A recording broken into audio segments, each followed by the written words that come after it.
Сот мемлекеттік биліктің үшінші тармағы. Сондықтан бұл сала мемлекеттік құрылымда маңызды рөл атқарады. Тәртіп пен талап, тұрақтылық пен қауіпсіздіктің кепілі. Қазақстанда 2020 жылдың 29 маусымы күні жаңа әкімшілік рәсімдік процессуалдық кодекс қабылданған еді.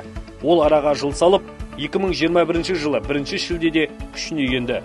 Осы орайда Атырау облыстық сотының төрағасы Бауыржан Жұмағұлов жаңа кодекс азаматтардың құқықтарын қорғауда сапалы деңгейге көтеруге бағытталып отыр.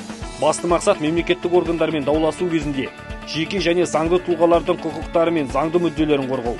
Бұл еліміздің тәуелсіздік тарихында бұрын кездеспеген өте маңызды сот реформасы деген еді. Бұл ретте аталған өзгеріске байланысты Атырауда жаңа әкімшілік сот ашылды. Оның қызметі жеке және заңды тұлғалардың мемлекеттік органдармен дауларын шешуге бағытталған. Соттың төрағасы қызметіне Нұрбол Досжанұлы Абдолов тағайындалды. Жаңа құрылымның құрамында 3 судья бар. Олар Нағима Амангелдіқызы Ысқақова, Гүлназ Дүйсенбайқызы Тұрғанова және Замира Ғабитқызы Байназарова. Жалпы штат бойынша сот канцеляриясының меңгерушісімен қосқанда 9 маман жұмыс істейді. Мамандандырылған ауданаралық әкімшілік сотына негізінен сот орындаушылардың әрекетіне, мемлекеттік сатып алу сферасына, салықтық және тұрғын үй, жер қатынастары, еңбек дауына, қоршаған ортаны қорғауға байланысты мүліктік дауларға, зейнетақы жүйесіндегі келіспеушіліктерге және сайлаушылар құқығын қорғауға қатысты арыз шағымдар қаралады. Негізгі меже міндет осы дауларды әділ, ешбір кедергісіз және заңдылық тұрғысынан жедел шешу.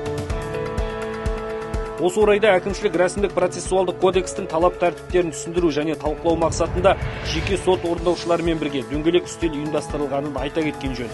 Нәтижесінде олардың төрағасымен бірлескен меморандумға қол қойылды. Жаңа кодекстің ерекшеліктерін түсіндіру, насихаттау мақсатындағы жұмыстар тек мұнымен ғана шектелген емес. Мамандандырылған ауданаралық әкімшілік сотының төрағасы Нұрбол Абдоловтың қатысуымен Атырау телеарнасындағы заңгер кеңесі бағдарламасында сұхбат ұйымдастырылған. Тақырыбы жаңа әкімшілік процессуалдық кодекстің ерекшеліктері деп аталады. Ал судьялар Замира Байназарова мен Нағима Ысқақова Каспия Ньюс телеарнасындағы заңға сай хабарында әкімшілік сот өндірісі, әкімшілік істі қарауда медиацияны қолдану тақырыбында тікелей эфирге шығып, көрермендерді ақпараттармен қанықтырып, тиісті сұрақтарға жауап берген болатын. Сонымен қатар соттың әлеуметтік желілердегі парақшасында жаңалықтар, кеңестер тұрақты түрде жарияланып отырады. Қазіргі таңда сот заманауи техникалық құрылғылармен жабдықталған, материалдық техникалық базасы талапқа сай. Сот өндірісі кезінде жаңашыл технологиялар кеңінен қолданылады.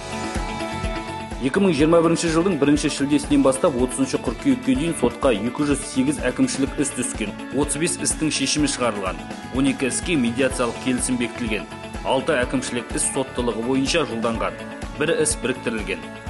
5 әкімшілік іске ақшалай өндіріп алу қолданылған, 1 жеке ұйғарым шығарылған. Қазіргі таңда 75 әкімшілік іс қаралуда.